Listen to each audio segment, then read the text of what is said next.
As far as Firestore goes, our home view controller is pretty much done. We are ordering our results by timestamp, we are listening for changes, and we are updating our data based on those changes. So this view controller is good as far as Firestore functionality goes. There are a number of things I want to change to organize and clean up though, as well as adding some styling and some buttons we will need moving forward. So if we take a look at our finished app, we see here what we have left to do is pretty much just up here in the navigation bar. We have a background blue color. We have our title of the app in our Futura font. And we have two buttons here, one for the favorites and one for the shopping cart. Now we're just going to be adding the buttons for now. We'll get to the implementation later on. But first thing, before we get into the UI work, let's go ahead and do some code cleanup. And what I want to start with is our Firestore collection reference. Actually, this is now a query. And one way that we can do this is if we come over to our utils, let's take a look at our Firebase plus utils.swift. And I'm going to go ahead and create an extension for Firestore here. And we're going to create a variable called categories. And this is going to be of type query. And so this is a type that refers to a query which you can read or listen to, okay? So this is a query, and we are going to return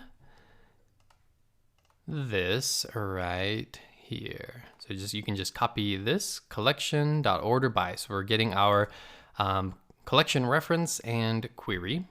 So I'm going to return collection categories.orderBy. Save that. And then if we go back to our home VC, we can replace this entire thing with firestore.firestore.categories. Or since we already declared that firestore.firestore is just db.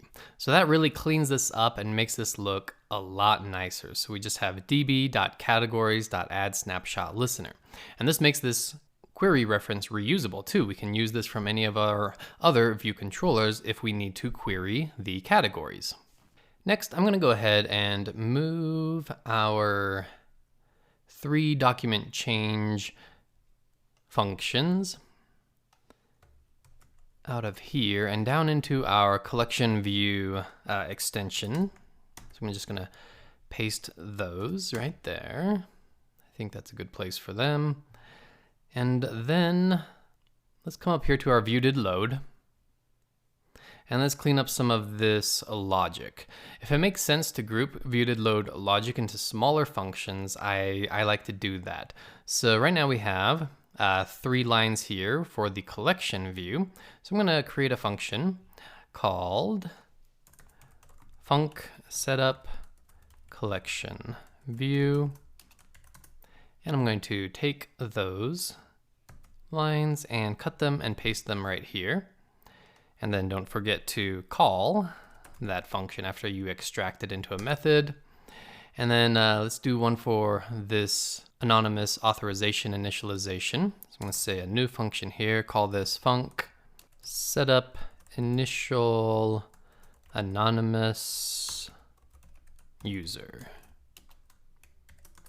And I'm going to grab this bit right here, cut it, paste it here, and then call that method right here, setUpInitialAnonymous user. And then clean that up, fix our spacing. That's looking much better, I think. All right, so that's looking better. Our code is looking real good now.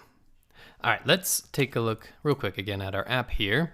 All right, so we need a couple of buttons and our background color. Those 2 things we can do in Storyboard. The title we're gonna have to do in code. So let's do the Storyboard items first. Go ahead and open up our Storyboard, main.storyboard, and select our navigation controller, and then select our navigation bar, and come over to our attributes inspector.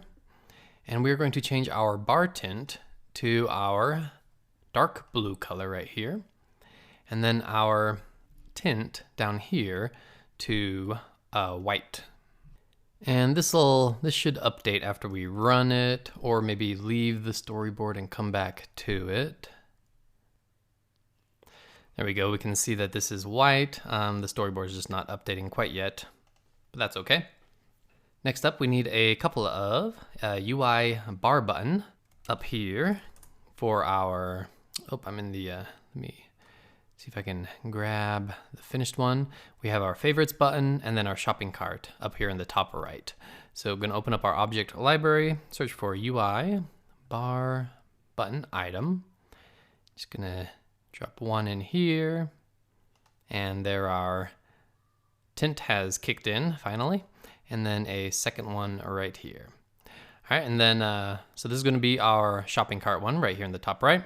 You should have your assets. You should have the bar button cart and the bar button star images. So those should already be in there. They are in your Artable Assets folder.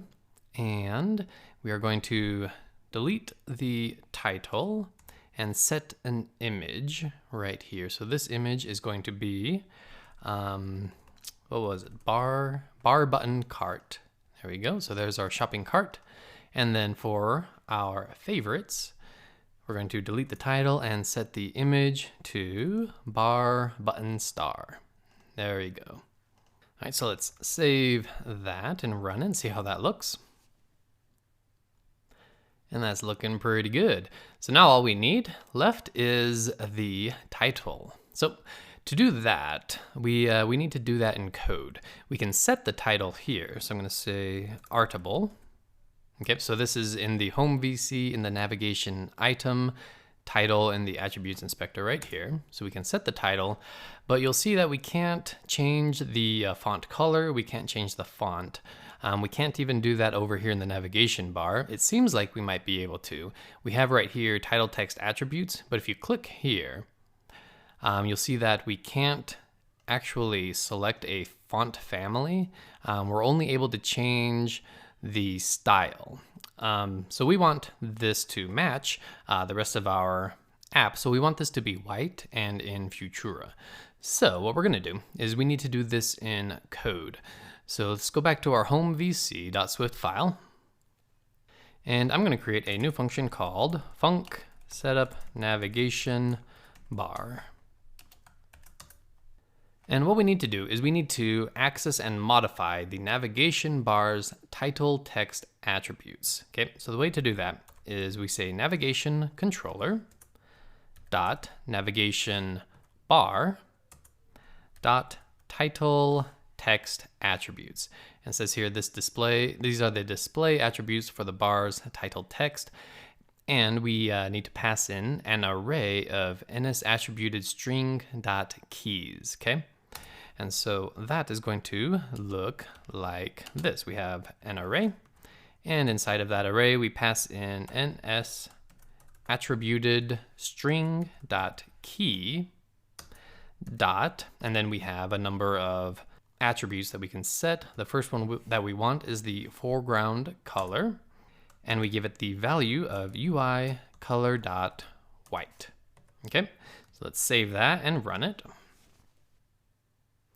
And nothing happened because I forgot to call the function. Set up navigation bar. Save that and run it. There we go. Now, doesn't look great. So let's go ahead and change the font as well.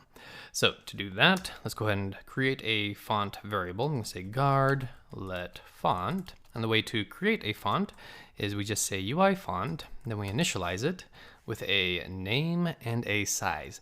Now the name here, this is the name of the font that you want to use. So we have been using Futura, so I'm gonna just type in here as a string, Futura. And then the size is 26. And this returns an optional. So we're going to need to unwrap it using our guard let. So I'm gonna say return. And then we need to insert another ns attributed key here. So this is ns attributed string dot key dot font. And its value is that font that we just initialized. Let's save that and run it.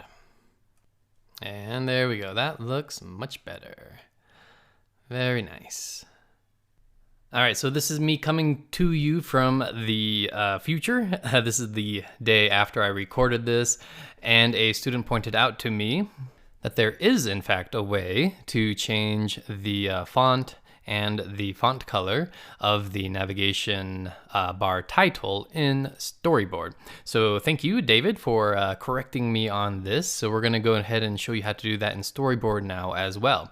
It's good to know how to do it in code as well, but let's see how we do it in Storyboard. So we come into Storyboard, click on our Artable scene, and then the navigation item right here. We have our title. And sorry, that's not where we want to go. We want to come over here to the navigation controller and navigation bar. Now, like I showed you before, it seems like we can't set the family here. I'm not sure if this is a bug or what, but if we go from custom to system, and then back to custom, voila, now we can select our custom font. So we're going to set it to Futura. And we'll set the size to 26 like we had in our code, and we'll say done.